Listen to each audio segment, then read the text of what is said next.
திருவாக்கும் செய்கர்மம் கைகோட்டும் செஞ்சல் பெருவாக்கும் பீடும் பெருக்கும் உருவாக்கும் ஆதலால் வானோரும் ஆணிமுகத்தானி காதலால் போப்போரும் ஊழியர்வோன் வெப்பொழித்த புகழியர்வோன் கடல் போற்றி ஆழிமிசை கண்மிதத்தில் அணிந்த விரானதி போற்றி வாழி திருநாவலோர் வந்தொண்ட பதம் போற்றி ஊழிமொழி திருவார ஊரத்தாள் பிள்ளைவாழந்தனரே முதலாகச் சீர்படுத்த தொல்லையதான் திருத்தொண்ட தொகையடியார் பதம் போற்றி வல்லையவர் பிராணகதை உலகறிய விரித்துரைத்த செல்வமொழி குன்றத்தூர் சேர்க்கிறார் போற்றி.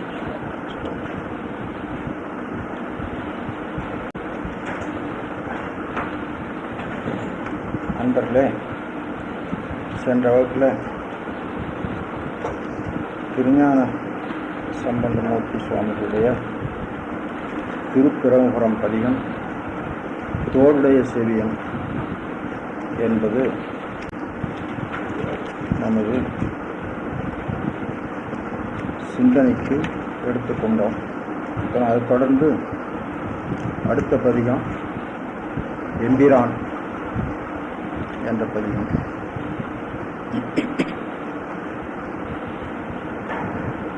இது முழுவதுமே பிரமபுரம் என்ற பெயராலேயே 71 பதிகம் தொகுக்கப்பட்டிருக்கிறது. மத்தியில் தலைப்பெயர் வேறு வரும். சீர்காழிக்கு 12 பெயர். இதுக்கு அடுத்தாற்போல் வருவது வேணுபுரம் என்ற பெயரில் அமைந்தது. எல்லாம் சேர்ந்து பிரமபுரம் தான். இன்றைக்கு எல்லாம் சேர்ந்து சீர்காழி. இன்றைக்கு சீர்காழி என்று சொன்னால் எல்லாருக்கும் அந்த ஸ்தலம் தெரியும். இன்றைக்கு சிந்திக்க போகின்ற பதிகத்தில் மூர்த்தி வழிபாடு சொல்லப்படுகிறது. அதாவது பிரமபுரத்துக்கு பல சிறப்புகள் உண்டு. பொதுவாக ஒரு தலம் என்று சொன்னால் மூர்த்தி, தலம், தீர்த்தம் இந்த 3 சிறப்புடையதாக இருக்க வேண்டும். பிரமபுரம் பதிகத்தில் திருஞான சம்பந்தமூர்த்தி சுவாமிகள் சில பதிகங்களில் தலத்தை சிறப்பித்தும் சில பதிகங்களில் மூர்த்தியை சிறப்பித்தும் பாடுவது வழக்கமாக தெரிகிறது. மத்தியில் தீர்த்த சிறப்பு பேசப்படுகிறது. அந்த வகையில் பல சிறப்புகள் சொல்வார்கள். குருலிங்க சங்கமம் என்ற 3வது சிறப்புடையது. அது பிரமபுரீஸ்வரர், தோணியப்பர், சட்டைநாதர் இந்த 3 வைத்து சொல்கிறது ஒரு வழக்கு. அதுபோல் இதில் மூர்த்தியினுடைய சிறப்பு சொல்லப்படுகிறது. பொதுவாக பதிகம் முழுவதும் அதுதான். எம்பிரான் எனக்கு அமுதம் ஆவானும் தன்னடைந்தார் தம்பிரான் ஆவானும் தழலேந்து கையானும் கம்ப மா கரிவுரித்த காபாலி கரைக்கண்டன் வம்புலாம் ஒழிப்பிரமபுரத்துறையும் வானவனே. எம்பிரான் எனக்கு அமுதன் தன்னடைந்தார்க்கு தம்பிரான் தழல் ஏந்து கையான் காபாலி கரியுரித்தான் காபாலி கரைக்கண்டன் எல்லாம் யார் என்றார்?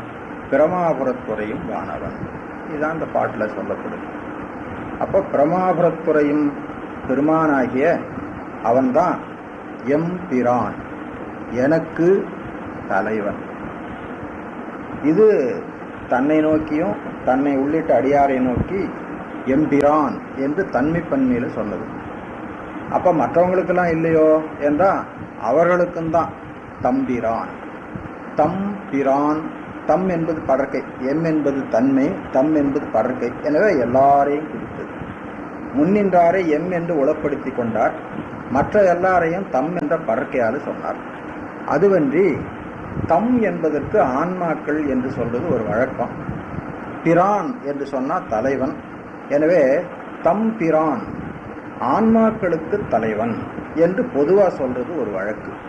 இங்கே எம்பிரான் என்று சொன்னதுனால ஏனையவர்களை தம் என்ற சொல்லால் சொன்னார் என்று அர்த்தம் செய்து கொள்ளலாம். சரி, உங்களுக்கு தலைவன் என்று சொல்லுகிறீர்களே, அவன் எதனாலே தலைவன் அப்படின்னா, அவன் எனக்கு அமுதன். அமுதன் இறைவனுக்கு ஒரு பெயர், கண்ணார் அமுதன் அப்படின்னு சொல்லுவாங்க. தேவலோகத்து அமிழ்து வாயாலே உண்ணப்படும். இறைவனாகிய அமுதம் பார்வையினாலே உண்ணப்படும். ஆகையினால் அவனை கண்ணார் அமுதன் என்று சொல்றான். இதுவும் அமிழ்துதான், தேவலோகத்தில் இருக்கிறதும் அமிழ்துதான். தேவலோகத்து நாம சாப்பிட்ற சாப்பாட்டுக்கும் அமிழ்தன்று தான் பெயர், தண்ணீருக்கும் அமிழ்தன்று தான் திருவள்ளுவர் பேர் வச்சிருக்கிறார். இதெல்லாம் என்ன பண்ணோம்?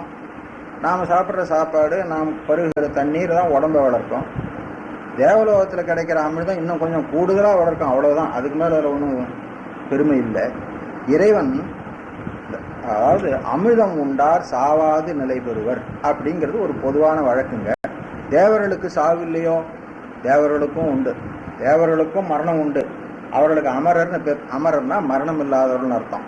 அது நம்ம விட கொஞ்சம் கூடுதலான நாளைக்கு இருப்பாங்கங்கிற பேரில் தான் சொல்லப்பட்டதை தவிர எப்பொழுதும் அவர்களுக்கு மரணம் இல்லை என்பது கருத்து இல்லை. ஆனால் திருவடி அடைந்தார்க்கு பிறப்பும் இல்லை இறப்பும் இல்லை. ஆகையினால சிவபரம்பொருள் தான் அமைதி. அவனை அனுபவிப்பது தான் பிறப்பு இறப்பு இன்மைக்கு காரணம். அதுக்காக உடம்பை விட்டு போய் தான் அனுபவிக்கணுங்கிற அவசியம் இல்லைங்க, இங்கே இருந்தபடியே அனுபவிக்கலாம். இந்த உடம்போடு கூடி சகல நிலையில் நின்றே ஜீவன் முக்த நிலையை எய்தி அந்த அமுதத்தை அனுபவிக்கிற பொழுது நமக்கு பிறப்பு இறப்பு துன்பங்கள் இல்லையாகும். அப்படிங்கிற விஷயத்துல அவனை அமுதன் என்று சொல்வது ஒரு வழக்கு. அதனால எம்பிரான் எனக்கு அமுதம் ஆவானும் தன்னடைந்தார் தம்பிரான். இப்படியெல்லாம் அவன் பிரானா இருப்பதற்கு வழி என்னையா அப்படின்னு கேட்டா, தழல் ஏந்து கையான். நாம் பல முறை சொல்லியிருக்கிறோம், இது சங்காரத்தை குறிக்கக்கூடியது. சங்காரகர்த்தா ஆகையினால அவன்தான் தலைவனாக இருப்பான் அப்படின்னு. தழல் ஏந்து கையான். தம்பிரான் தம்பிரான்னு சொன்னா எல்லாருக்கும் பிரான்னு சொல்றீங்க. உங்களுக்கு பிரான் என்பது பார்த்தா தெரியுது, உங்களை சேர்ந்தவர்களுக்கு பிரான் என்பதும் தெரியுது. இன்னும் சில பேர் இருக்கிறாங்க, அவர்கள் தங்கள் தலைவனையே உணரவில்லை, தங்களையே உணரவில்லை.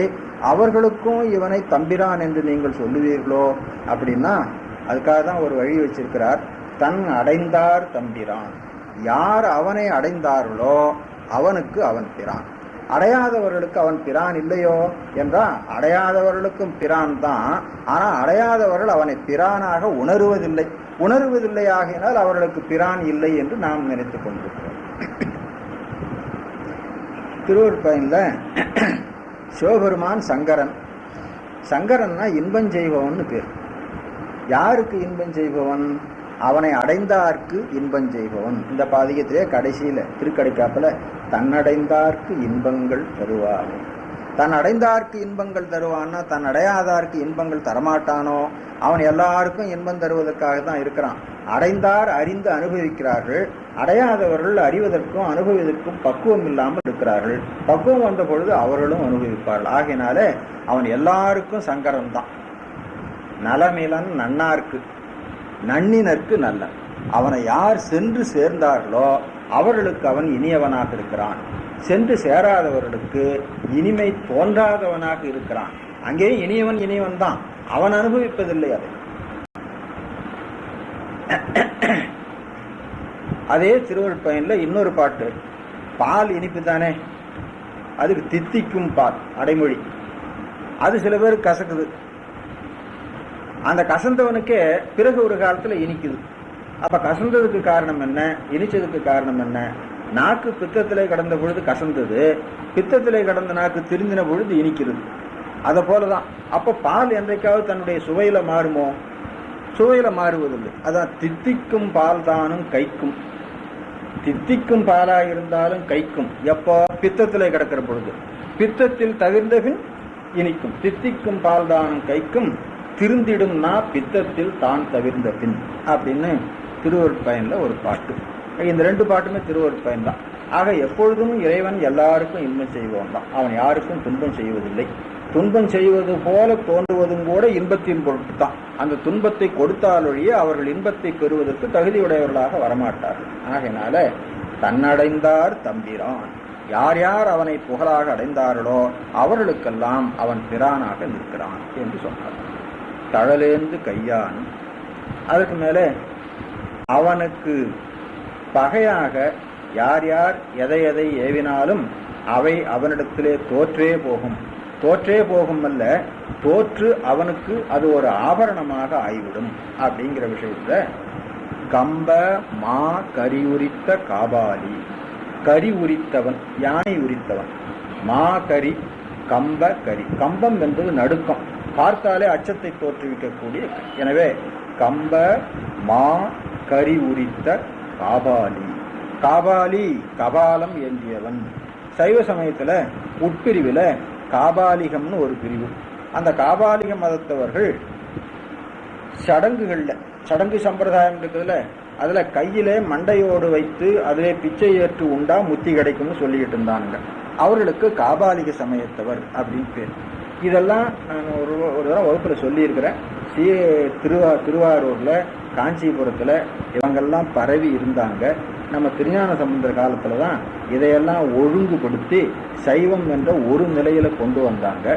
ஆனாலும் தத்துவ கலப்பு ஏற்பட்டு விடக்கூடாது என்பதற்காக மெய்கண்டார் காலத்துல சித்தாந்த சைவத்தினுடைய தத்துவம் என்னது, மற்ற இவங்கெல்லாம் அகப்புற சமயத்தில் வருவாங்க. அகச்சமயம் அகப்புற சமயம் என்று பாசுபதம், காபாலிகம், காளாமுகம், வாமம், வைரவம் இதெல்லாம் அகப்புற சமயத்தில் வருங்க. வேதவாத சைவம், பாடானவாத சைவம்லாம் அதெல்லாம் அகச்சமயத்தில் வருங்க.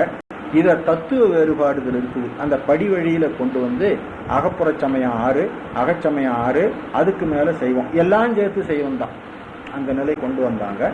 அப்போ அந்த ஒருமைப்பாடு பண்ணினதுனால திருமுறைகள்ல பல இடத்துல அகப்புற சமயத்தவருக்கு உரிய வார்த்தைகள் பிரயோகம் பண்ணப்படும். அதுல காபாலி என்று இறைவனை சொல்லுகிறார்கள். இது உண்மையில காபாலிக சைவ சமயத்துக்கு சேர்ந்த அடையாளம். காபாலிக சைவ சமயத்தை முழுவதுமாக நாம் ஏற்றுக்கொள்வதில்லை. இருந்தாலும் இறைவனுக்கு அந்த வடிவம் சொல்றதுல தப்பு இல்லை. அதான் சொல்றோம். காபாலி கரைக்கண்டன் இதெல்லாம் பிரானாக ஆவதற்கு அடையாளங்க. என்னென்ன? தழலேந்து கை, கரி உரித்தல், காபாலம் ஏந்து கை. காபாலம் என்பது இறந்தார்களுடைய மண்டையோடு, அதிலே குறிப்பா பிரம்மனுடைய மண்டையோடு தான் இங்க காபாலம் என்று சொல்லுவது. ஆகையினால இவன் தான் பிரான் என்பதுக்கு அதெல்லாம் அடையாளங்க.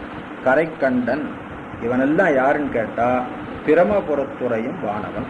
பிரமபுரத்துக்கு அடைமொழி பொழில் பிரமபுரமம். பொழிலுக்கு அடைமொழி வம்பு உலாம் பொழில். வம்புனா மனம்னு அர்த்தம். மனம் மிக்கு வீசுகின்ற பொழில் சூழ்ந்த பிரமபுரம் என்று பொருள். அடுத்த பாட்டு போகலாங்க.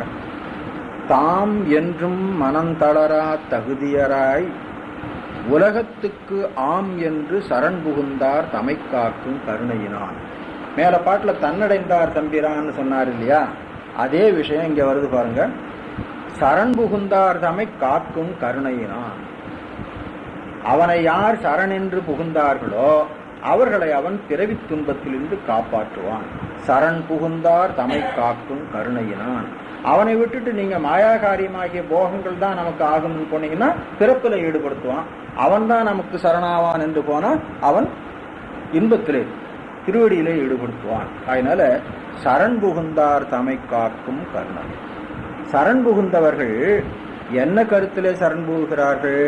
நமக்கு அவன் புகழாவான் என்று சரண் புகுகிறார்களா அப்படின்னு கேட்டா நமக்கு மட்டும் இல்லைங்க, உலகத்தில் இருக்கிற அத்தனை பேருக்கும் அவன்தான் புகழ் என்பதை அறிந்து சரண் புக வேண்டும். அதனால உலகத்துக்கு ஆம், உலகத்துக்கு ஆம் என்பதில் ஒரு சொல் சேர்த்துக் கொள்ள வேணும். உலகத்துக்கு சரண் ஆம். உலகத்துக்கு அவனே சரணாவான், உலகத்துக்கு அவனே புகழாவான் என்று அறிந்து சரண் புக வேண்டும்.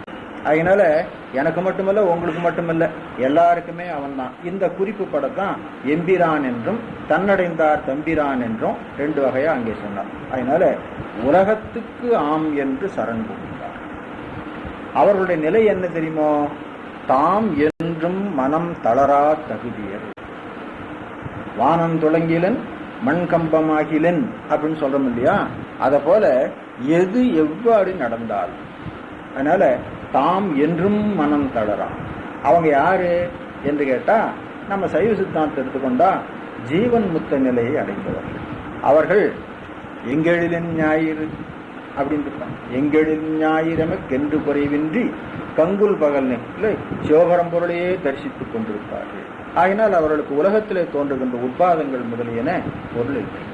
அதுதான் இங்க சொல்றார். தாம் என்றும் மனம் தளரா. என்றும் என்பதற்கு கருத்து உலகத்துல என்ன விதமான கெடுதிகள் நிகழ்ந்தாலும். திருவேழிமலையில கூட பஞ்சம் வந்துட்டுது, அடியார்களுக்கு சோறு போடணும்னு நம்ம திருஞான சம்பந்தமூர்த்தி சுவாமிகளுக்கும் அப்பர் சுவாமிகளுக்கும் நிதம் காசு வழங்கினார். அவருக்காக வழங்கினார், நீங்க மனம் தளர மாட்டீங்கன்னு எனக்கு தெரியும். சாமி இறைவல கனவுல இப்படியே சொல்ற, நீங்க மனம் தளர மாட்டீங்கிறது எனக்கு தெரியும்.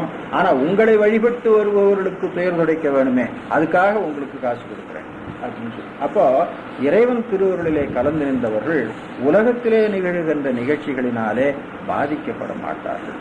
ஆனால் தாம் என்றும் என்றும் என்பதற்கு கருத்து, உலகத்துல என்ன விதமான உட்பாதங்கள் நிகழ்ந்தாலும், கிழக்கு உதிக்கிற சூரியன் மேற்கு உதிச்சாலும் அவங்க தளர மாட்டாங்க. இதெல்லாம் உட்பாதத்துக்கு அடையாளம். அதுக்காக எங்களின் ஞாயிறு என்று சொல்றோம். அதுதான் எங்களின் ஞாயிறு என்பது திருவாசகத்தை திருவம்பாவில வாசகம். அது அப்படியே அருணந்தி சிவம் தன்னுடைய சிவஞான சித்தியார்ல பயன்படுத்திட்டு இருக்கிறாரு. சிவஞான எங்களின் ஞாயிறு நமக்கென்று குறைவின்றி கங்குல் பகல் நிறைவதனில் இறைவனையே கண்டு கழித்திருப்பார்கள் அப்படின்னு சொல்லி ஜீவன் முத்த நிலையை பாடுற பொழுது பாடுறார். தாம் என்றும் மனந்தளரார் தன்மையராய் உலகத்துக்கு ஆம் என்று சரண் புகுந்தார் தமை காக்கும் கருணையினான் என்று இறைவனுடைய லட்சணத்தை திருஞான சம்பந்தமூர்த்தி சொன்னா, நாம என்ன எடுத்துக்கொள்ள வேண்டும்? நாமும் நமக்கு சரணாவான் இறைவன் என்று அவனை சரண் புக வேண்டும். அப்படி சரண் புகுந்தால் நாம் என்றும் மனந்தளரா தன்மையராய் வாழலாம். எது வந்தாலும் இறைவன் இருக்கிறான், இறைவன் உடன் அப்படிங்கிற உள்ளத்தோடு இருக்கலாம். அப்படி இருந்தா நமக்கு நடுக்கம் என்பது சிறிதும் இல்லை அப்படிங்கிற சொல்றார். தாம் என்றும் மனந்தளரா தகுதியராய் உலகத்துக்கு ஆம் என்று சரண் புகுந்தார் தமை காக்கும் கருணையினான் ஓம் என்று மறைபெயல்வார் திறமபுறத் துறைகின்ற காமந்தன் உடல் எரிய கனல் சேர்ந்த கண்ணானே. கருணையினான் கண்ணான் அப்படி முடிச்சு கொள்ள வேண்டும். பிரமபுறத்துறைகின்ற கண்ணான், கண்ணான் கண்ணினை உடையவன். எத்தகைய கண்? கனல் சேர்ந்த கண்ணான். அந்த கண்ணுல கனல் எதுக்காக சேர்ந்தது? காமந்தன் உடல் எரிவதற்காக கனல் சேர்ந்தது. காமந்தன் உடல் ஏன் எரிய வேணும்? காமந்தன் உடல் எரிந்தால்தான் ஞானம் மிகும். காமம் அழிந்தாதான் ஞானம் மிகும். ஞானம்தான் காமத்தை அழிக்கும். அதுக்காக அவனை சொல்லுகிற பொழுது காமந்தன் உடல் எரிய கனல் சேர்ந்த கண்ணான் என்று சொல்லிவிட்டு அந்த தலத்தை சொல்லுகிற பொழுது மறை பயில்வார் உரைகின்ற தலம் அப்படின்னு சொன்னார். மறை பயில்வார் வேதம் ஓதுபவர்கள் உரைகின்ற தலம். அவர்கள் எப்படி வேதம் ஓதுகிறார்கள்? ஓம் என்று மறை வேதம் சொல்லுகிற பொழுது தொடக்கத்துல பிரணவத்தை சொல்லித்தான் தொடங்கணும். அதுதான் கந்தபுராணத்துல கூட இந்த பிரம்மனை பற்றி சொல்ற பொழுது நீ என்ன பண்றன்னு கேட்டா படைக்கிற தொழில் பண்ற. எப்படி பண்ற? எதை வச்சு பண்ற? வேதத்தை வச்சுட்டு பண்ற. வேதம் தெரியுமா உனக்குன்னா தெரியும், ஆனா சொல்லு அப்படின்னா ஓம்னு தொடங்கினா அடுத்தாப்புல சொல்ல வேண்டாம், இதுக்கு பொருள் சொல்லிட்டு அப்புறம் அடுத்தாப்புல சொல்லு. ஓம் என்பதுக்கு பொருள் இல்லை. அப்போ எது தொடங்கினாலும் ஓம் என்பதை சொல்லி தொடங்குறது ஒரு வழக்கு. ஆகினால ஓம் என்று மறை பெய்வார். ஓம் என்பதை சொல்லி தொடங்குவது எதற்காக என்று கேட்டா, அதுதான் உங்களுக்கு சிருஷ்டி கிரமத்துல முதல் தொடக்கம். சப்த பிரபஞ்சத்துல முதல்ல தொடங்குறது அதுதான். அதுல இருந்துதான் மற்றதெல்லாம். இப்ப உங்களுக்கு சுத்த தத்துவம் 5மே அதுக்குள்ளாலதான் இருக்குது. திருவைந்தெழுத்து 5மே அதுக்குள்ளாலதான் இருக்குது. ஆகையினால ஓம் என்று மறை பெய்வார். அந்த ஓம் என்று சொல்லுகிற பொழுது இந்த பிரபஞ்சத்தினுடைய சிருஷ்டி கிரமத்துல தொடக்கம் இன்னதென்று நாம் அறிந்திருக்கிறோம் என்பது அடையாளம். பிரம்ம பொருளினுடைய உண்மை இன்னதென்று நாம் அறிந்திருக்கிறோம் அப்படின்னு அடையாளம். ஓம் என்பதுக்கு என்ன பொருள் அப்படின்னா, பிரம்ம பொருளினுடைய வடிவமே அதுதான். அத கந்தர்கலி என்பாரு சொல்றார், முன்னம் பிரமம் ஒழிந்தோனே. பிரம்ம பொருள் தான் ஓம் என்பதுக்கு பொருள் அப்படிங்கிறத முன்னம் பிரமம் ஒழிந்தோனே. இறைவன் காட்டான் உனக்கு தெரியுமான்னு. தெரியும் அப்படின்னா சொல்லு அப்படின்னா என்ன சொன்னான், என்ன சொன்னாங்கிறத யாருமே சரியா சொல்லல. அவங்களும் குறிப்பா சொல்லிட்டு போயிருக்காங்க. கந்தர்கலி என்பார குமர ஒருவர் முன்னம் பிரமம் ஒழிந்தோனே அப்படின்னு சொல்லி சொல்றார். ஓம் என்று மறை பயில்வார் பிரமபுரத்து உரைகின்ற காமந்தன் உடலெறிய கனல் சேர்ந்த கண்ணான். அப்போ இந்த பாட்டினுடைய முதல் பகுதியிலே நாம் தெரிந்து கொள்ள வேண்டிய விஷயம், இறைவனை சரணாக அடைய வேண்டும், எக்காலத்தும் தளர்வின்றி இருக்கலாம் அப்படிங்கிற விஷயம். 2வது, தத்துவ ஞானம் ஓம் என்பதிலிருந்து தொடங்குகிறது. தத்துவ ஞானம் வேண்டும்னா காமம் அழிய வேண்டும். அதுக்குதான் அவன் காமந்தன் உடல் எரிய கனல் சேர்ந்த கண்ணானாய் ஓம் என்று மறைபயில்வார் வாழ்கின்ற பிரமபுரத்திலே எழுந்தருளியிருக்கிறான் என்று இடம் சொன்னார். அடுத்த பாட்டுக்கு போகலாம். இது ரொம்ப அருமையான பாட்டுங்க. நமக்கு ஒரு வழி, ரொம்ப சுலபமான வழி சொல்றார். உய்ந்து போவதற்கு வழி. நன்னெஞ்சே உனை இறந்தேன், நம்பெருமான் திருவடியே உன்னஞ்செய்து இரு கண்டாய். இதுதான் நெஞ்சுக்கு சொன்னது. நன்னெஞ்சே, எனக்கு ரொம்ப நல்ல நெஞ்சு, ரொம்ப நல்ல நண்பன், ஞானத்துக்கு ஏதுவாக இருக்கிற நண்பன் நன்னெஞ்சு. உனக்கு நான் கட்டளை இடலை, உன்னை ரொம்ப பணிந்து யாசகமாக கேட்டுக்கிறேன். உன்னை இறந்தேன், என்ன செய்ய சொல்றீங்க என்ன அப்படின்னு கேட்டா, ஒன்றும் செய்ய வேண்டாம், நம்பெருமான் திருவடியே உண்ணஞ்செய்திருகண்டாய். உண்ணம் செய்தல்னா உண்ணுதல்னு அர்த்தம். உண்ணுதல்னா நினைத்தல். நினைத்தலாவது இந்த இடத்துல தியானித்தல். திருவடியே தியானம் செய்து கொண்டிரு, வேற ஒன்றும் செய்ய வேண்டாம். திருவடியே தியானம் செய்து கொண்டிருத்தல்னா என்ன? எப்போ எந்த நேரம் திருவடி திருவடி திருவடின்னு இருந்தால் எல்லாம் ஆயிடுமோ அப்படின்னு கேட்டால் ஒன்றும் ஆகாது. அப்போ இவர் சொல்லியிருக்கிறார், அதுக்கு என்ன அர்த்தம் அப்படின்னு கேட்டால், திருவடியாவது ஞானம் கிரியை என்று வேண்டும். அந்த ஞானம் கிரியை தான் உலகத்தை நடத்தி கொண்டிருக்கிறது. நாமும் அதுக்கு உட்பட்டு நடக்கிறோம். எனவே அந்த ஞானம் கிரியையின்படி நாம் நடந்து கொள்ள வேண்டும் என்று அறிந்து நடப்பது, இதுக்கு தான் அந்த தியானத்துக்கு பலன். அப்போ திருவடி திருவடி திருவடின்னு என்ன சார் திருஞான சம்பந்தன் சொன்னார்? நானும் திருவடி திருவடி திருவடின்னு நினைச்சிட்டு இருந்தேன், ஒன்றும் நடக்கலையே அப்படின்னா ஒன்றும் நடக்காது. அப்போ அதுக்கு கருத்து என்னதுன்னு தெரிந்து கொள்ளணும். திருவடியாவது அவனுடைய ஞானம் கிரியை. அந்த திருவடியை நாம் நினைத்தலாவது நம்முடைய, ஏன்னா நமக்கும் ஞானம் கிரியை இருக்கு. நாமும் சித்து பொருள் அல்லவா? சித்து பொருள் எல்லாத்துக்கும் கிரியை உண்டு, நமக்கும் கிரியை இருக்குது. அப்ப நம்முடைய ஞானம் கிரியையும் அவனுடைய ஞானத்தின் கிரியிலையும் அடங்கி நடக்க வேண்டும் என்று அறிந்து நடப்பதெல்லாம் அவன் நடத்துவது. நாம் அவன் வழியில நடக்கிறோம். அவன் பெரியவன், நல்லவன், அமுதன். அவன் தீமை செய்ய விடமாட்டான். எனவே தீமை நிகழுமானா அது வேறு ஏதோ குறுக்கிட்டு நிகழ்கின்ற அதை ஒதுக்கி நல்ல வழியில நாம் போய்க்கணும். இதுதான் திருவடியை தியானித்துக் கொண்டிருத்தல் அப்படின்னு அர்த்தம். இதெல்லாம் இது இல்லாததுனால நாம் சில சமயத்துல கடவுள் மேலேயே வெறுப்படையறதுக்கு வழி வந்து, என்னமோ சிவாய நம்ம சிவாய நம்ம சிவாய நம்மன்னு சொன்னாங்க, சொல்லிட்டு ஒரு தொந்தரம் வராதுனாங்க. நான் தினம் சொல்லிட்டு வந்தேன், எனக்கு வராத தொந்தரவே கிடையாது, எல்லா தொந்தரம் வந்திருக்குது, என்ன பண்றது அப்படின்னா அது எப்படி இருக்கும்?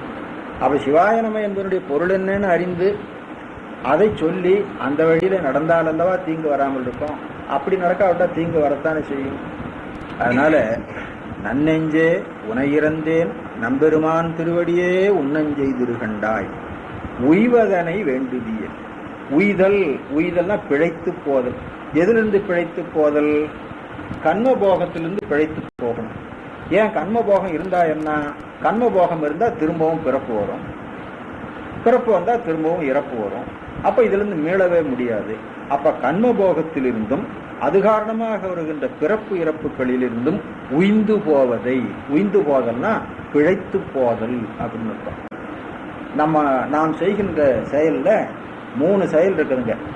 செய்வது, தவிர்வது, உய்வது அப்படின்னு 3 செயல் உண்டு. செய்வது என்பது செய்யத்தக்கது, தவிர்வது என்பது செய்யாம விட்டுவிடக்கூடியது. இதுதான் அறம். விதித்தன செய்தலும் விலக்கியன ஒழிதலும் அறம் அப்படின்னு சொல்லுவாங்க. சில சமயத்துல விலக்கியவற்றை அறியாமை காரணமாகவோ பிற காரணமாகவோ செய்து விடுவோம். செய்து விட்டா என்ன பண்ணணும்? அதுல இருந்து தப்பி போறதுக்கு வழி பார்க்கணும். அந்த தப்பி போற வழிக்கு தான் உய்வது அப்படின்னு சொல்லி. எனவே நாம் செய்கின்ற செயல்ல செய்வது, தவிர்வது, உய்வது என்று 3 உண்டு. அப்ப உய்வது உய்வதுன்னு சொன்னா எப்படி உய்வது?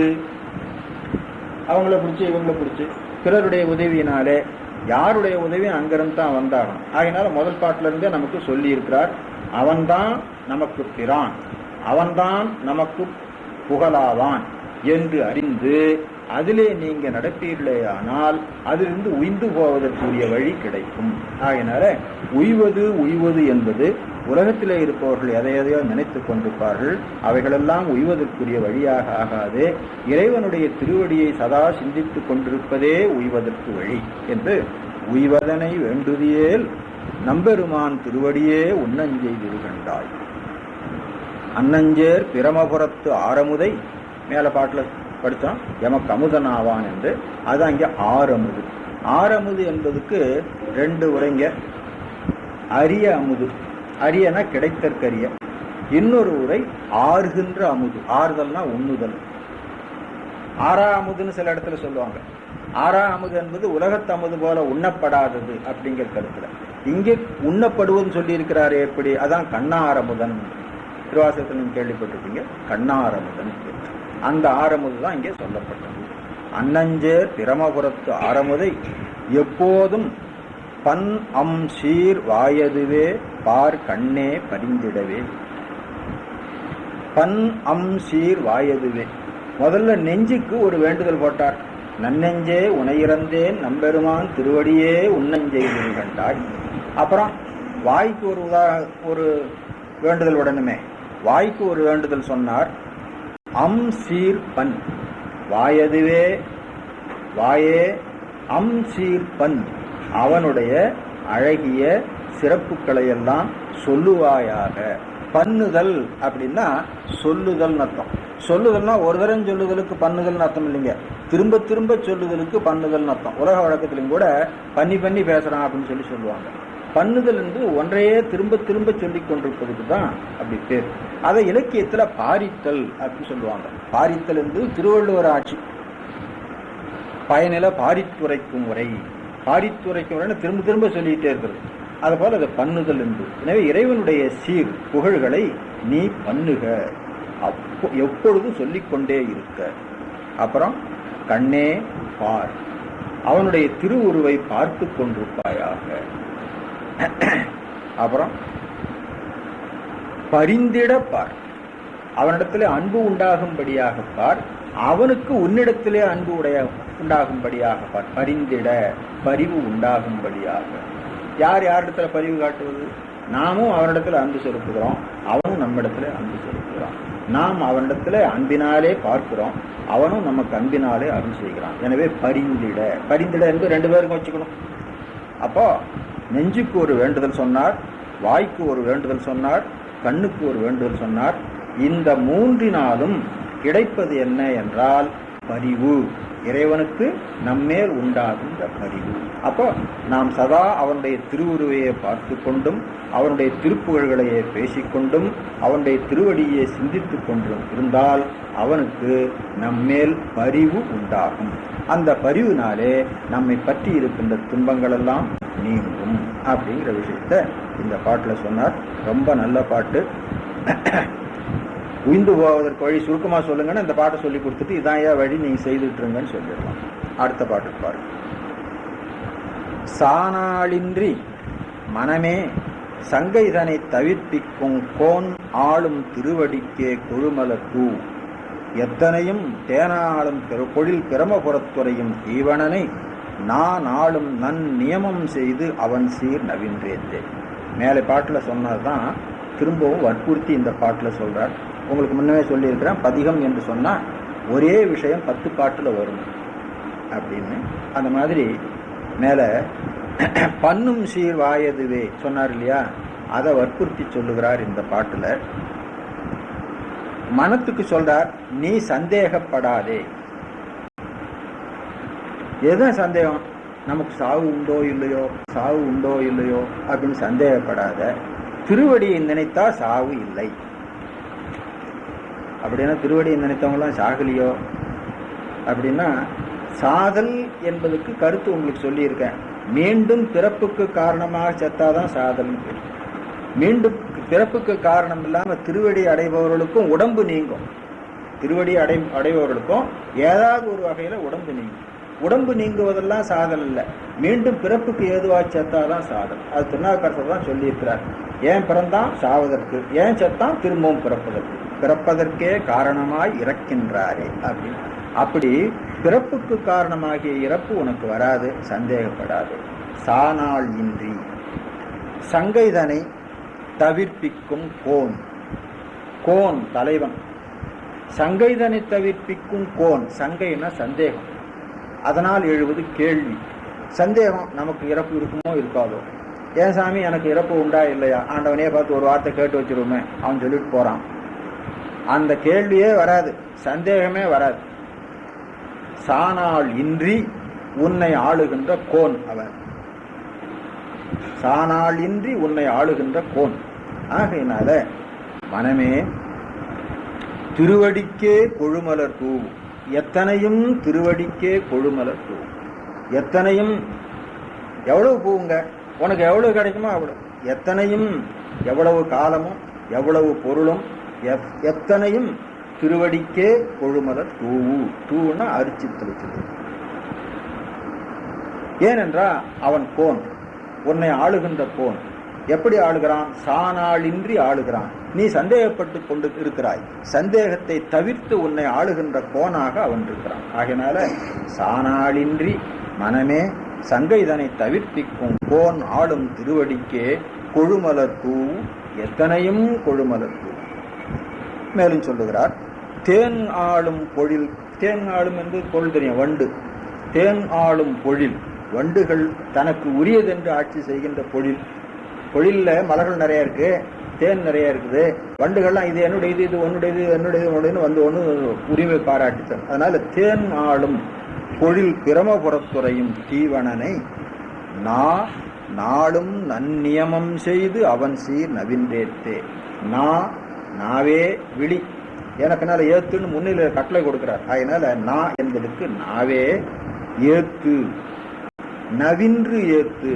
நவிலுதல் என்பதற்கும் பலகாலம் சொல்லுதல். மேல பன்னஞ்சீர்வாய் எதுவேன்னு சொன்ன பாருங்க, அது மாதிரி நவிலுதல். நவிலுதல் என்ற சொல்லுக்கு பழகுதல்னு அர்த்தம். பழகுதல்னா ஒரு தரம் செய்தா பழகுதல்னு பேர் இல்லை, திருப்பி திருப்பி திருப்பி திருப்பி செய்தாதான் பழகுதல்னு பேர். அதனால நவின்று ஏத்து, சொல்லி பழகு, பழகி பழகி சொல்லு அப்படின்னு சொல்லி நவின்றேத்து. எதை நவின்றேத்துவது? சீர் நவின்று ஏத்து. யாருடைய சீர்? அவன் சீர். அவன் சீர் என்பது யாரு? பிரமபுரத்துறையும் தீவனனாகிய அவனது சீரினை நவின்று ஏத்து. சரிங்க, நான் சொல்றேன். ஆனா ஒண்ணு, அதுக்குன்னு சில நியமங்கள் உண்டு. அந்த நியமத்தோடு செய். இப்பெல்லாம் சில நல்ல வழி காட்டுறவங்க, என்னால 7 மணிக்கு தான் எழுந்திருக்க முடியும், 5 மணிக்கோ 4 மணிக்கெல்லாம் எழுந்திருக்க முடியும். பரவாயில்ல, நீ 7:30 எழுந்தா கூட பரவாயில்ல, நான் சொல்றது செய்யலாம். என்னால் தினம் குளிக்க முடியாது, பரவாயில்ல, குளிக்காவிட்டாலும் செய்யலாம். நான் திருநீர் வைக்க மாட்டேன், வைக்காவிட்டாலும் பரவாயில்ல, செய்யலாம். ஆக இவனால் எது எது முடியாதோ அதையெல்லாம் விலக்கி விட்டுட்டு இதை மட்டும் செய், உனக்கு எல்லாம் கிடைக்கும் அப்படின்னு சொல்லிட்டு போறவங்க இருக்காங்க. அதெல்லாம் வந்து ஒரு குறுக்கு வழிங்க. எப்படியாவது உள்ள இழுத்துட்டு வந்த பிறகு அப்புறம் கொஞ்சம் கொஞ்சமா சொல்லி இந்த நியமங்கள் எல்லாம் கொண்டு வரலாம். ஆனா எதை செய்தாலும் அதற்கு நியமம் என்று ஒன்று உண்டுங்க. அந்த நியமத்தோடு தான் செய்ய வேணும். நியமத்தோடு செய்ய வேணும்னா உங்களுக்கு அந்த சடங்கு சாஸ்திரம் இருக்குது இல்லையா, அதுல எந்த திக்கிலும் நின்று செய்ய வேணும், ஆடை எந்த மாதிரி உடுத்தி கொண்டு செய்ய வேண்டும் அப்படிங்கிற விஷயங்கள்லாம் சொல்லி இருக்குது. திருநீர் எப்படி வைக்க வேணும். அப்போ இந்த முன்னால சொல்லக்கூடிய அத்தனை சடங்குகளும் வந்துருங்க. இது எதுக்காக சொல்றேன்னு கேட்டா, பின்னால வந்தவங்க பத்ததி அது இதுன்னு வச்சுக்கிட்டு என்னென்னத்தையோ சடங்குகளை கொண்டு வந்து புகுத்தி இந்த சைவ சமய முறையை கடைபிடிக்க முடியாம சிரமப்படுத்தி விட்டார்கள். திருமுறையில் அப்படிலாம் சொல்லி இருக்குதா, தீட்சை வாங்கிக்கணும்னு சொல்லி இருக்குதா அப்படின்னு கேட்கறவங்க எல்லாம் கூட இருக்கிறாங்க. அதை சொல்றதுக்கு வந்ததில்லை. இது அது இலக்கண நூலா இருந்தா அதுல இப்படி இப்படி திருநீர் வைக்கணும், இன்னொன்னு சொல்ல வேணும் அப்படிங்கிறதெல்லாம் சொல்லியிருக்கோம். இது புகழ் பாடுவதற்கு வந்தது. மத்தியில அங்கங்க தேவையான இடங்கள்ல ஒரு குறிப்பா காட்டிட்டு போவாங்க. அப்போ நியமம் என்பது ஒன்று உண்டு. இறைவனுடைய புகழை பாட வேண்டும் என்று சொன்னாலும் கூட கண்டபடி பாடுறதில்லை, அதுக்கும் ஒரு நியமம் இருக்கிறது அப்படின்னு. அதனால நியமம் செய்து சீர் நவின்று ஏத்து, அந்த நியமத்துக்கும் ஒரு அடைமொழி போட்டிருக்கிறார். நன்னியமம் செய்து. நியமம் அப்படின்னா இதை இப்படி இப்படி செய்ய வேண்டும் என்று வழிகாட்டுவது, அதுதான் நியமம். நியமித்தல், வழிகாட்டுவது. திருட போறவனுக்கும் கூட ஒரு நியமம் உண்டு. அதெல்லாம் நியமமாகுமோ? அவனுக்கு ஒரு நியமம் இருக்குதுல்ல, இந்த மாதிரி நேரத்துல போ, இந்த மாதிரி ஆளுகளோட போ அப்படின்லாம் இருக்கு. அதனால எல்லாத்துக்கும் நியமம் உண்டு. இது தத்துவ ஞானத்துக்குரிய நியமம் அல்லவா? அதனால நாளும் நன்னியமம் செய்து அவன் சீர் நவின்றியது.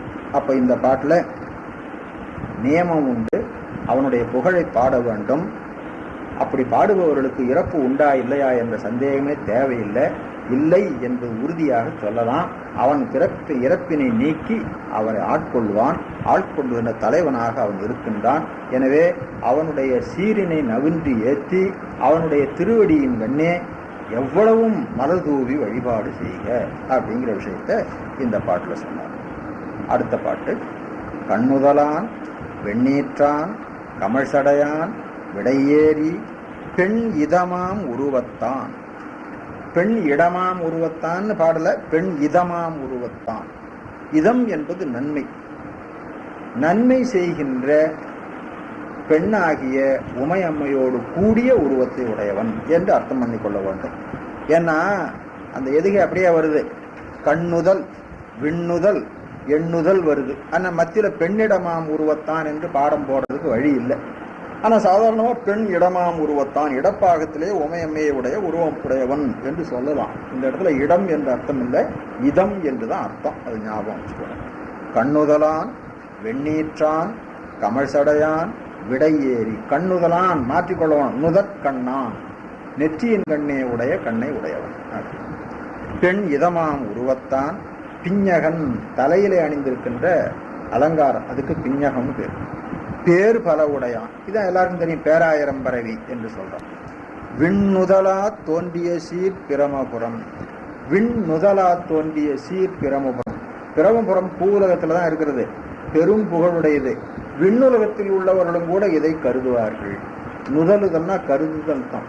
விண் நுதலா தோன்றிய சீர், விண்ணும் நுதலும்படியாக தோன்றிய சிறப்பினை உடைய பிரமபுரம். அது எப்படி அப்படின்னு கேட்டா, சூரபதுமனுக்கு பயந்து தேவலோகத்தை விட்டு இந்திரன் முதலியவர்கள் ஓடி வந்தார்கள். ஆளாளுக்கு ஒவ்வொரு பக்கம் போய் தங்கி ஒளிஞ்சிட்டாங்க. அதுல இந்திரன் இங்க வந்து தான் ஒளிஞ்சுக்கிட்டான். அப்போ விண்ணுதலாக இருக்கின்ற தேவர்களுக்கும் கூட கருதுகின்ற இடமாக அது இருக்கிறது அப்படி தெரிந்து கொள்ளுவோம். விண்ணுதலா தோன்றிய சீர் பிரமபுரம் தொழ விரும்பி எண்ணுதலாம் செல்வத்தை இயல்பாக அறிந்தோமே.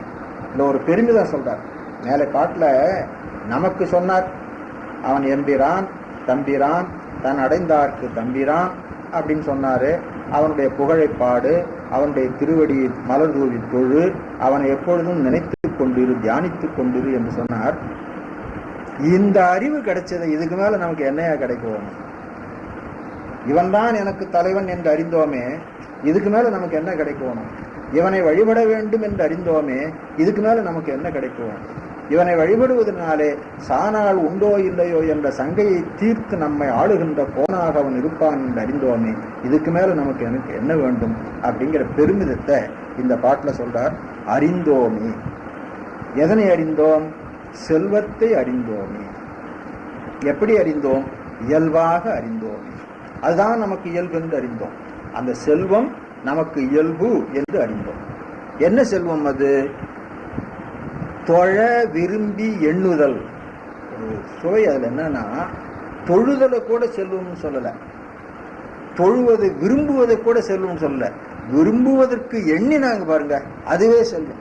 அப்ப என்னன்னா, தொழ வேண்டும் என்ற நினைப்பு வந்தாலே நமக்கு அந்த சிவானந்தம் கிடைக்கும். நினைப்பு வந்தாலே கிடைக்கும் என்று சொன்னா, அது விருப்பமோடு தொழுதால் எவ்வளவு கிடைக்கும் என்று சொல்ல வேண்டிய அவசியம் இல்லை. ஆகையினால அறிந்தோமே, அறிந்தோம் அப்படிங்கிற அந்த தன்மை பண்பை வச்சு சொல்ற பொழுது அந்த பெருமிதம் தெரியும். தொழ விரும்பி எண்ணுதலாம் செல்வத்தை இயல்பாக அறிந்தோமே. இயல்பாக என்பது நமக்கு அதுவே இயல்பு என்பதை அறிந்தோம். அப்படி அறிந்த பெருமிதம் உடையோம்னா என்று அந்த பெருமிதத்தை சொன்னார். அதனால இந்த பாட்டுல நமக்கு அவர் அறிவுறுத்தியது, இறைவனை தொழ வேண்டும் என்று விரும்புவதே பெருஞ்செல்வம். தொழுவது செல்வம் என்று சொல்லுவார்கள், தொழ வேண்டும் என்று நினைப்பு வந்தாலே செல்வம் ஐயா அப்படின்னு சொல்லி சொன்னார். அடுத்த பாட்டு, எங்கேனும் யாதாகி பிறந்திடினும் தன்னடியார்க்கு இங்கே என்று அருள் புரியும் எம்பெருமான். இந்த தொடர் நல்லா ஞாபகம் வச்சுக்குவோம். தன்னடைந்தார்க்கு இன்பங்கள் தருவான்னு கடைசியில் சொல்ல போறார். தன்னடைந்தார் தம்பிரான்னு முதல்ல சொன்னார். இங்கே அவங்களை என்ன சொல்றான்னு கேட்டா, எங்கே பிறந்தாலும் யாதாகி பிறந்தாலும் அவனை நினைச்சா நான் இங்கே இருக்கிறேன், ஆண்டவனே நீ எங்கே இருக்கிறியா அப்படின்னா நான் எங்கேயும் இல்லைப்பா, உன் கூட தான் இருக்கிறேன், இங்கே என்று அருள் புரியும் என்பதுதான். சங்கொத்த மேனி செல்வா சாதல் நாள் நாயேன் உன்னை எங்குற்றாய் என்னும் போதால் இங்குற்றேன் என்கண்டாயே. அப்போ அவன் இங்கே என்று அருள் புரிவான் அப்படி சொல்றார். அதனால அவன் எங்கும் இருக்கிறவன், எங்கும் இருக்கிறவன் நமக்கு எப்படி வருவான்னா, அவன் எங்க இருக்கிறானாக நீ எங்க நினைக்கிறியோ அங்க வருவான். எங்கேனும் யாதாகி பிறந்திடினும், பிறந்திடும் ரெண்டு இடத்துலையும் போட்டணும். எங்கேனும் பிறந்திடினும் யாதாகி பிறந்திடினும், அந்த ஒன்னே ஒண்ணுதான் இருக்கணும். அந்த அடிமை என்பது மாறக்கூடாது. எந்த பிறப்புல பிறந்தாலும் எந்த இடத்துல பிறந்தாலும் அடிமை என்பது மாறாமல் இருக்கும். இது மாறி போயிடுமோன்னு தான் எல்லாரும் சந்தேகப்பட்டு கிடந்தாங்க. அப்பர் சுவாமிகள் கூட, ஆண்டவனே நான் சாகரத்துக்கு அச்சப்படலை, செத்து மீண்டும் பிறக்கிறது கூட அச்சப்படலை. மற்றவங்கெல்லாம் ஐயோ சாவு வருமே, சாவு செத்தா மீண்டும் பிறக்க வேணும்னு அச்சப்பட்டாங்க. நான் அதுக்கெல்லாம் கூட அச்சப்படலை. ஆனா ரெண்டாவது பிறக்கிற பொழுது காலம் மாறுகிறது, இடம் மாறுகிறது, பேர் மறந்து போயிடுவனோன்னு சந்தேகப்படுறது. துறக்கப்படாத உடலை துறந்து வெண் தூதுவரோடு இறப்பன், இறந்தால் இருவிசும்பு ஏறுவன், ஏறி வந்து பிறப்பன், பிறந்தால் பிறையணி வாசடை பிஞ்சகன் பேர் மறப்பன் போலோ என்று என் உள்ளங்கடந்து மறுகிடுமே. அதுக்குதான் நான் பயப்படுறேன். இறப்பதற்கு பயப்படல, மீண்டும் வந்து பிறப்பதற்கு பயப்படல. அதனால எங்கேனும் பிறந்திடினும் யாதாகி பிறந்திடினும் அடியார் என்ற நிலைமையில நாம மாறாம இருந்தா அவன் இங்கே என்று அருள் புரிவான். அப்ப நமக்கு வேண்டியது இந்த அடிமைத்தரத்தை உணர்ந்திருப்பது தான். அவன் நமக்கு தலைவன், அதான் பிரான். அவன் நமக்கு தலைவன், நாம் அவனுக்கு அடிமை என்ற நிலைமை மாறாம இருந்தா அவனுடைய திருவருள் நிச்சயம். அப்படிங்கிறத எங்கேனும் யாதாகி பிறந்திடினும் தன்னடியார்க்கு இங்கே என்று அருள் புரியும் எம்பெருமான். அதுக்காக தான் அவன் எழுதேறி திரிகிறான். எழுதேறி திரிஞ்சு அவ்வளவு சீக்கிரம் வருவானோ? குதிரையில ஏறி வந்தா கொஞ்சம் வேகமா வரலாம். எருதேறி தெரிந்தா அந்த எருதல்ல, இது புண்ணியமே எருது, சிவபுண்ணியமே எருதாக நிற்கிறது. அதனால எருதேறி கொங்கேயும் மலர்ச்சோலை குளிர் பிரமபுர, கொங்கு என்பது மனம்ங்க, ஏயும் என்பதுக்கு பொருந்தும் அர்த்தம். கொங்கு ஏயும் மலர்ச்சோலை, மனம் பொருந்திய மலர்கள் நிறைந்த சோலை உடைய அந்த சோலை இருக்கிறதுனால நல்ல குளிர்ச்சியா இருக்கிறது.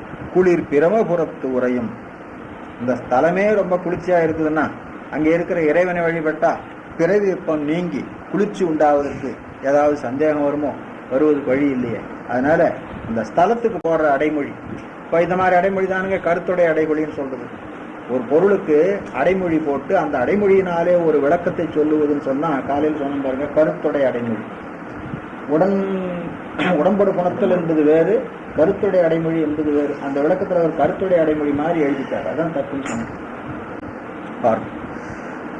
பொங்கேயும் மலர்ச்சோலை குளிர் பிரமபுரத்துறையும் சங்கே ஒத்து ஒளிர்மேனி சங்கரன் தன்மைகள். அவனுடைய தன்மை என்னன்னு கேட்டா அருள் புரிவதுதான் தன்மைகள் என்று அதை தன்மையா சொல்லி இருக்கிறார்.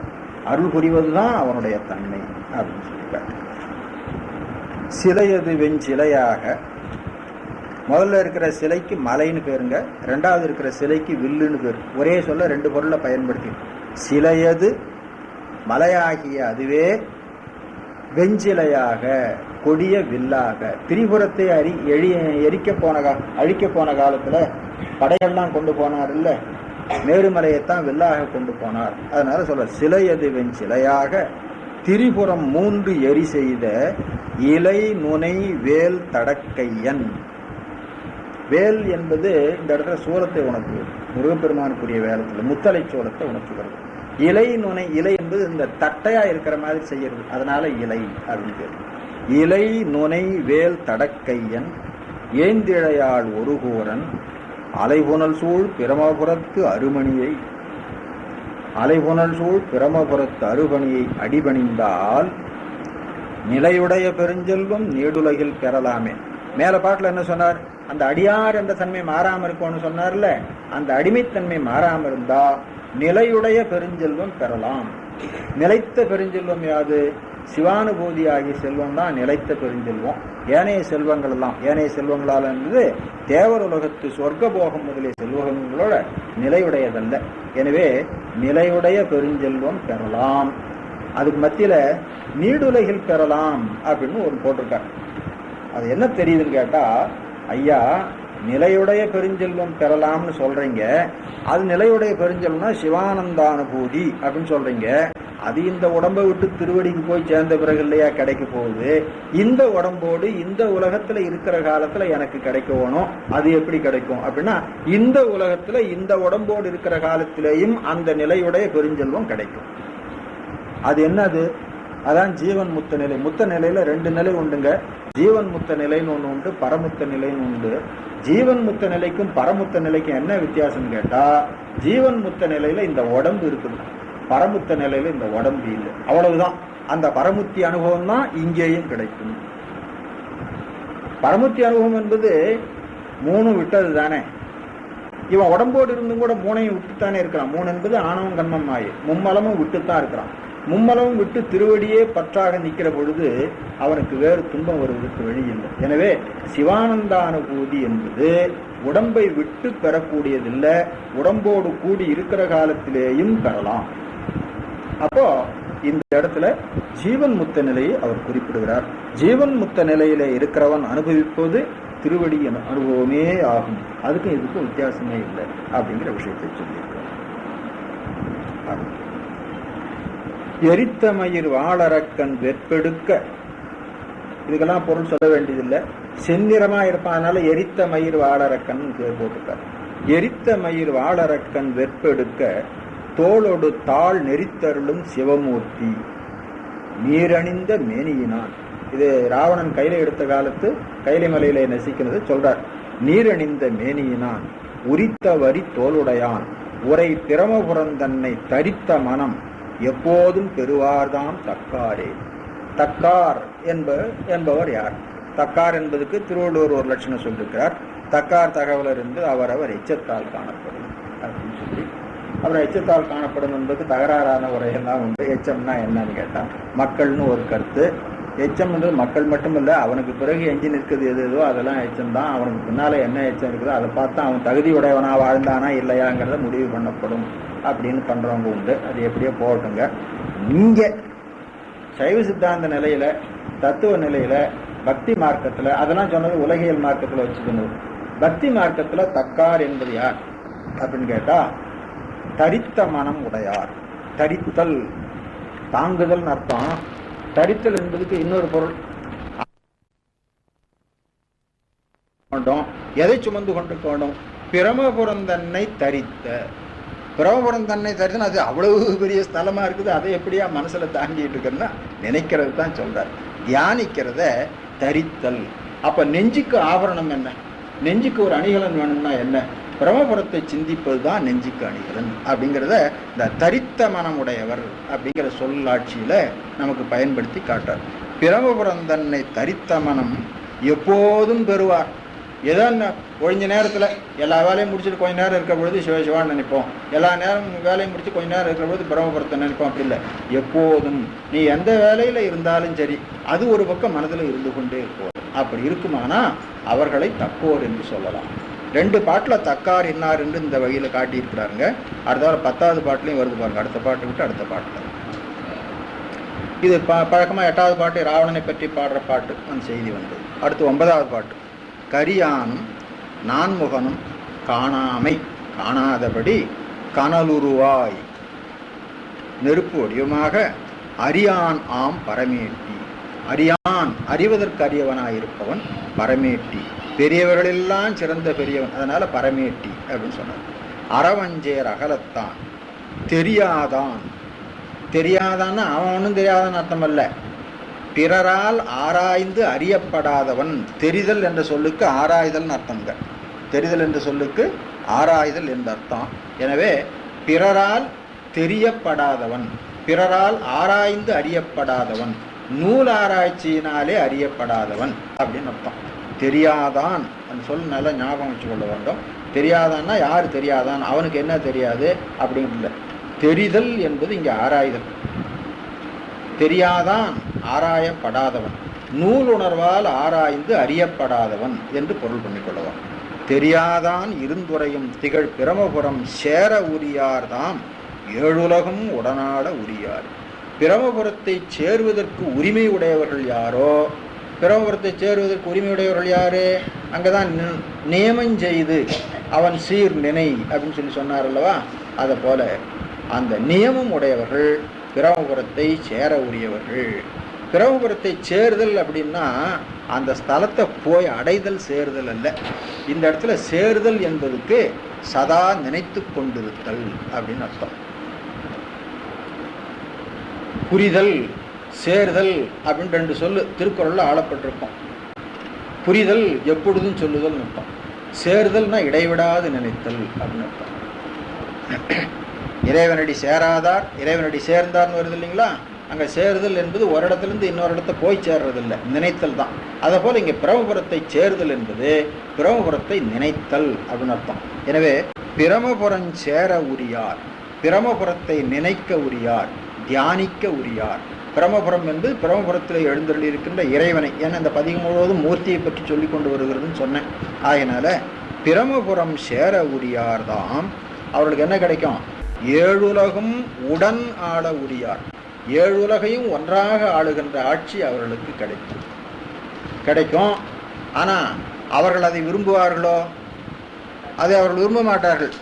திருவடி தான் வேணும் அப்படின்னு. நீ ஏழுலகம் ஆளுகின்ற ஆட்சி கொடுத்தாலும் எனக்கு வேண்டாம், திருவடி தான் எனக்கு வேண்டும் அப்படின்னு கேட்கும். ஆனால் அவர்களுக்கு அதுவும் கிடைக்கும். அவர்கள் விரும்பினால் எப்படி கிடைக்கும் அப்படின்னு கேட்டால், இந்த பக்தி நெறியில் போய் மலங்களெல்லாம் அகன்று மேலே போகிறாங்கல்ல, மாயாமலம் கழன்றா பிரளயாகல வர்க்கத்துக்கு உரியவன் ஆகிடுறான்.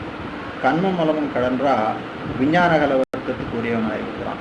விஞ்ஞானகல வர்க்கத்துக்கு உரியவனாய் ஆணவ மலத்தின் வலி குறையும், கொஞ்சம் இருக்கும். அதுக்கு வாசனைன்னு பேர். அந்த வாசனை இருக்கிற பொழுது அவனுக்கு அதிகாரம் செய்யலாம்ங்கிற ஆசை வரும். அதுக்கு அதிகார மல வாசனைன்னு பேர். அவங்கெல்லாம் எங்கே இருப்பாங்க தெரியுமா? இந்த சுத்த தத்துவம் 5 இருக்குது இல்லைங்களா, அந்த 5ல் கீழே வித்யா தத்துவம், சுத்த வித்தை. இந்த அசுத்த தத்துவத்தில் மாயை, சுத்த தத்துவத்தில் சுத்த வித்தை. இந்த 2க்கும் மத்தியில் அவங்க இருப்பாங்க. அப்புறம் தான் படிப்படியாக ஏறணும். சுத்த வித்தையில் ஏறி, அப்புறம் மகேஸ்வரத்தில் ஏறி, அப்புறம் சதாசிவ தத்துவத்தில். தத்துவம் வந்து அந்த தத்துவங்களில் இருக்கிற போனங்களில் அங்கேருந்து வருகின்ற போக அனுபவம் அவங்களுக்கு உண்டு. அதில் மகேஸ்வர தத்துவம், சுத்த வித்தை தத்துவம், இந்த 2லையும் வருகிற ஆன்மாக்களுக்கு அதிகாரம் செய்ய வேணுங்கிற ஆசை வரும். அந்த அதிகாரம் செய்ய வேண்டுங்கிற ஆசை வர்ற பொழுது அதற்கு தகுந்தாற் போல அவர்களுக்கு பிரமாவாகவோ திருமாலாகவோ பதவியை கொடுத்து நிறுத்துவான். காலையில் படிச்சோம் ஸ்ரீகண்டர், அவர் பிரளயகல வர்க்கத்தில் அதிகாரம் செய்கின்ற உரிமை பெற்றவர். அனந்தேஸ்வரர் அவர் அப்படிதான் விஞ்ஞானகல வர்க்கத்தில் அசுத்தமாயை தொழிற்படுத்துகின்ற உரிமையை பெற்றவர். சகல வர்க்கத்திலையும் திருமால் பிரம்மாலாம் இருக்கிறாங்க. அவர்கள்லாம் ஸ்ரீகண்ட சிவத்தினுடைய வழியாக அதிகாரம் பெற்றவர். அதனால இறைவனை வழிபட்டால் ஏதோ திருவடி இன்பம் நீங்கள் சொல்கிறீங்க, நிலையுடைய பெருஞ்செல்வம் நீடுலகில் பெறலாமேன்னு சொல்கிறீங்க. எனக்கு அந்த நிலையுடைய பெருஞ்செல்வம் வேண்டாயா, பெரிய அரசனாக இருக்கணும் அப்படின்னு ஆசைப்பட்றேன். அதுவும் கிடைக்குங்க, அதுவும் கிடைக்கும். பிரமபுரம் சேர உரியார் ஏழுலகும் உடன் ஒன்றாக ஒரு சேர ஏழுலகும் ஆள உரியார். எனவே நீங்கள் இதை கேட்டாலும் கூட கிடைக்கும். ஆனால் இறைவனுடைய திருவடியை நினைத்தவர்கள் இதை பெரிய பொருளாக கருதி கேட்க மாட்டார்கள் அப்படின்னு சொல்லி. அடுத்து உடையிலார் சீவரத்தார் சமண பௌத்தர்கள். உடையில்லார் என்பது சமணர்களை, சீவரத்தார் என்பது பௌத்தர்கள். சீவரம் என்பது காவி ஆடைக்கு பேர். உடையிலார் சீவரத்தார் தன் பெருமை உணர்வறியான், முடையிலார் வெண்டலை கை மூர்த்தியாம் திருவுருவன். சமணர்களாலே அறியப்படாதவன், பௌத்தர்களாலே அறியப்படாதவன் எங்களால் அறியப்பட்டிருக்கிறான். என்னவென்று அறியப்பட்டிருக்கிறான் அப்படின்னா, வெண்டலையை கையிலேந்திய மூர்த்தி என்னும் திருவுருவத்திலே நாங்கள் அவனை அறிந்திருக்கிறோம். அப்ப ரொம்ப அருவருப்பான உருவத்தில் அறிந்திருக்கிறீங்க. அந்த வெண்டலைக்கும் கூட ஒரு அடைமொழி போடுறோம், முடை ஆர், முடை நாற்றம் வீசுகின்ற முடையிலார் வெண்டலை கை மூர்த்தியாம் திருவுருவன். அப்படின்னா இது நம்ம சுடுகாட்டில் இருக்கிற ஓடல்ல. சங்கார காலத்தில் பிரம்ம விஷ்ணுக்களை சங்கரித்து அவர்களுடைய கபாலத்தை கையிலே ஏந்தியவன், பிரம்மாவினுடைய கபாலத்தை கையில் ஏந்தியவன்னா இவன் தான் முதற்கடவுள் அப்படிங்கிறதுக்கு அடையாளமா. அப்போ அந்த தொடர் எப்படி இருக்குன்னு கேட்டால், பழித்து பேசுகிற மாதிரி, இழித்து பேசுகிற மாதிரி இருக்குது. முடையிலார் வெண்டலை கை ஏந்திய மூர்த்தியாம் திருவுருவன் அப்படின்னு படிக்கிறோம். அப்போ நாம் அவன் என்னவென்று அறிந்திருக்கிறோம் என்று கேட்டால், பிரம்ம விஷ்ணுக்கள் உட்பட எல்லாரையும் சங்கரிக்கின்ற சங்காரமூர்த்தியாக முதற்கடவுளாக அவனை நாங்கள் அறிந்திருக்கிறோம். நாங்கள் அறிந்த அந்த அறிவு இவர்களுக்கு இல்லை. யாருக்கு? சமணர்களுக்கு இல்லை, பௌத்தர்களுக்கு இல்லை. எனவே முடையிலார் வெண்டலை கை மூர்த்தியாம் திருவுருவன் தொடர் நல்ல ஞாபகம் வைத்துக் கொள்ள வேண்டும். முதற்கடவுள் என்று நாங்கள் அறிந்திருக்கிறோம். பெடையிலார் வண்டாடும் பொழில் பிரமபுரத்துறையும், பெடையோடு கூடிய வண்டு, பெடையிலார் வண்டு ஆடும் பொழில் பிரமபுரத்துறையும், சடையிலார் வெண்பிரையான், சடையிலே பொருந்திய வெண்பிரையை உடையவன்.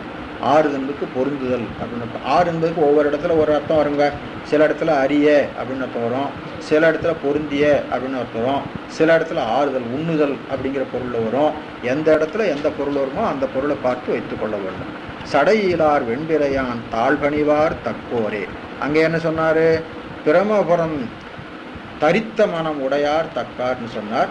அந்த பிரமபுரத்து இறைவனை பணிந்தவர்கள் தக்கார். அப்போ நம்ம பக்தி துறையில் தத்துவ ஞான துறையில் தக்கார் தகவலர் என்பதுக்கு அடையாளம் என்னன்னு கேட்டால், யார் யார் இறைவனை தலைவன் என்றறிந்து தான் அவனுக்கு அடிமை என்றறிந்து பணிகின்றார்களோ, அவன் எழுந்தருளி அருள் புரிகின்ற தலத்தை நினைத்து வழிபடுகிறார்களோ அவர்களெல்லாம் தக்கார், அது இல்லாதவர்களெல்லாம் தகவு இல்லாதவர்கள் அப்படின்னு அர்த்தம் வைத்துக் கொள்ளும். அடுத்து தன்னடைந்தார்க்கு இன்பங்கள் தருவானை, இது முதல்ல சொன்னேன். தத்துவனை, தத்துவன் அழியாதிருப்பவன் அப்படிங்கிற பொருள் இங்கே வரும். நாம் படிக்கிற தத்துவம்லாம் கருவி, அதுக்கும் கூட அப்படி ஒரு பொருள் உண்டு. எது வரைக்கும் அழியாதுன்னா பிரளய காலம் வரையிலும் அழியாது, பிரளய காலத்தில் ஒடுங்கி போகும். அதுக்குனால அதுக்கு தத்துவமும் பேர். தத்துவனை கண்ணடைந்த மதில் பிரமபுரத்துறையும் காவலனை, பிரமபுரம் மதில் பிரமபுரையும் கண்ணடைந்த மதில், கண் அப்படின்னு ஒரு சொல்லு. உரை எழுதினவங்க கல் என்று உரை எழுதியிருக்கிறாங்க. கல் என்று பிரித்தா நடைந்த அப்படின்னு அர்த்தமாகும். அப்போ நடை என்பதுக்கு அர்த்தம் பண்ண வேண்டும். கண் என்பது இருக்கு பாருங்க, சில தொழில்நுட்பத்துக்கு அது பேருங்க.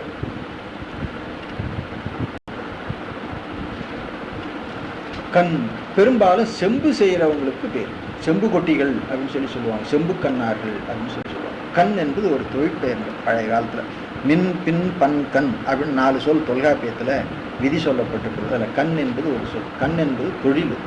அப்போ கண்ணடைந்த மதில், நல்ல தொழில்நுட்பம் வாய்ந்த மதில்.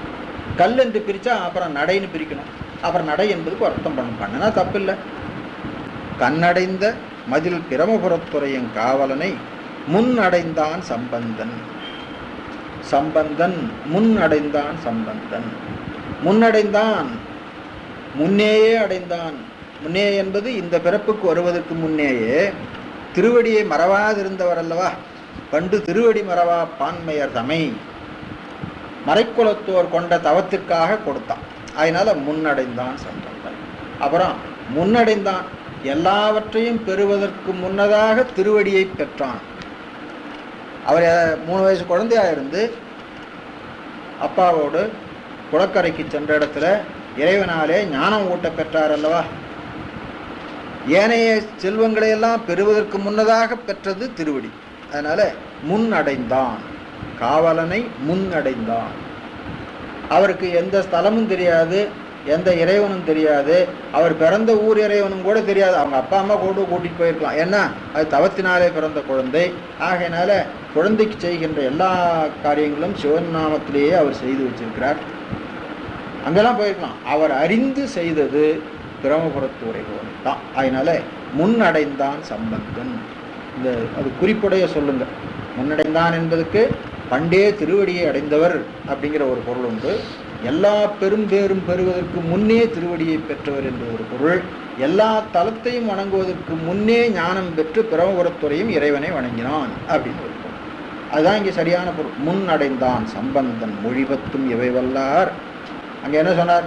நிலையுடைய பெருஞ்செல்வம் நீடுலகில் பெறலாமேன்னு சொன்னார். 7 உலகும் உடனாள உரிமை உடையவர்னு சொன்னார். எல்லாத்தையும் சேர்த்து இங்கே சொல்லிட்டாருங்க. பொன்னடைந்தார், போகங்கள் பல அடைந்தார். போகங்கள் பல அடைந்தார் என்பதில் இம்மையிலே பெறுகின்ற போகம், மறுமையிலே பெறுகின்ற போகம் எல்லாமே. பொன்னடைந்தார், போகங்கள் பல அடைந்தார். எவ்வளவு அடைந்தும் அவர்கள் சிவபுண்ணியம் உடையவர்களாக இருப்பார்கள். புண்ணியர், புண்ணியர் என்பது இந்த இடத்துல சிவபுண்ணியம் உடையவர்களை. அந்த சிவபுண்ணியம் என்று ஏன் அப்படி விரித்து சொல்ல வேண்டும் அப்படின்னு கேட்டால், புண்ணியத்தில் 2 புண்ணியம் இருக்குது. பசு புண்ணியம்னு ஒன்று, பதி புண்ணியம்னு ஒன்று. பசு புண்ணியம் போகத்தை கொடுக்கும், பதி புண்ணியம் போகத்தோடு ஞானத்தை கொடுக்கும். பசு புண்ணியத்தினால் வருகின்ற போகம் அனுபவித்தால் கழிந்து போகும். பதி புண்ணியத்தினால் வருகின்ற போகம் அனுபவிக்க அனுபவிக்க ஞானம் வளர்ந்து கொண்டிருக்கும். ஞானத்துக்கும் போகத்துக்கும் அது ஒரு வித்தியாசங்க. போகம் அனுபவித்தா கழிஞ்சு போகும், ஞானம் வளரும். உலகிலேயும் கூட பொருட்செல்வம் தேடுறோம், அனுபவிச்சா கழிஞ்சு போகுது. கல்வி செல்வம் தேடுறோம், அனுபவிக்க அனுபவிக்க வளருகிறது. அதனால தான் கொடுத்தாலும் நிறைவொழிய குறைபடாது அப்படின்னு அதை பாடுறோம். இந்த உலகியல் செல்வமே கொடுத்தாலும் நிறைவொழிய குறைபடாது, உலகியல் கல்வியே கொடுத்தாலும் நிறைவொழிய குறைபடாது என்று சொன்னால், திருவடியாகிய சிவானந்த செல்வம் இருக்கிறத அது மேலும் மேலும் வளரும். ஆகையினால புண்ணியர் என்பதற்கு சிவபுண்ணியம் உடையவராக இருப்பர் அப்படின்னு சொல்லி, சிவபுண்ணியம் என்பதே வழிபாடு தானுங்க, வேற ஒன்றும் இல்லை.